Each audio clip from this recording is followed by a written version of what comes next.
নমস্কাৰ বন্ধু-বান্ধৱীসকল RJJKTech চেনেলটোলৈ আপোনালোকক স্বাগতম জনাইছোঁ। আজি মই আপোনালোকৰ মাজলৈ লৈ আহিছোঁ ADRE এক্সামৰ বিষয়ে এটা ভাল খবৰ। বন্ধু-বান্ধৱীসকল, হিমন্ত বিশ্ব শৰ্মাই নিজ মুখেৰে কৈছে, এইটো আপোনালোকে এবাৰ ভিডিঅ'টো সকলোৱে শেষলৈকে চাই থাকিব। মই ইয়াতে সম্পূৰ্ণভাৱে দেখাই দিম আপোনালোকে তেওঁ কি কৈছে। আৰু তাৰ আগতে মই আপোনালোকক ক'ব বিচাৰোঁ যে যিসকল বন্ধু-বান্ধৱীয়ে অলৰেডি প্ৰিপেৰেশ্যন কৰা নাই তেওঁলোকে প্ৰিপেৰেশ্যন কৰিব হৈ গ'ল আৰু খুব সোনকালে আমাৰ ভাল নিউজটো আহিব। আৰু যিসকল বন্ধু-বান্ধৱীয়ে প্ৰিপেৰেশ্যন কৰি আছে তেওঁলোকে আমাৰ এই চেনেলটোৰ জৰিয়তে বহুত উপকৃত হ'ব পাৰিব।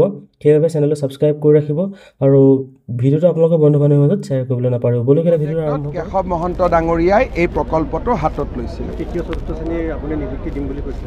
আমাৰ গোটেইখিনি ৰেডি হৈ আছে। বৰ্তমান বানৰ পৰিস্থিতিৰ কাৰণে মই এই বিষয়টো চকু দিয়া নাই, কাৰণ আজি যদি আমি পৰীক্ষা পাতিব লাগে, পুলিচে দৌৰিব লাগিব। পুলিচত এখন খেলপথাৰতো পানী নোহোৱাকৈ নাই।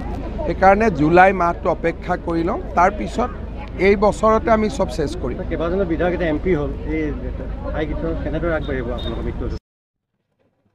হয়তো সকলোৱে বন্ধু-বান্ধৱী আপোনালোকে দেখিলে চাগে যে খুব সোনকালে আমাৰ এক্সামৰ ৰিজাল্টটো আহিব আৰু এক্সাম কেতিয়া হ'ব। সেইবাবে আপোনালোকে এতিয়াৰ পৰা প্ৰিপেৰেশ্যন কৰিব হৈ গ'ল। আৰু ভিডিঅ'টো সামৰাৰ আগতে আপোনালোকক ক'ব বিচাৰোঁ, আৰু যিমান পাৰে আপোনালোকক এইকেইদিন কষ্ট কৰক। পুনৰ লগ পোৱাৰ আশাৰে ধন্যবাদ। জয় আই অসম, জয় হিন্দ।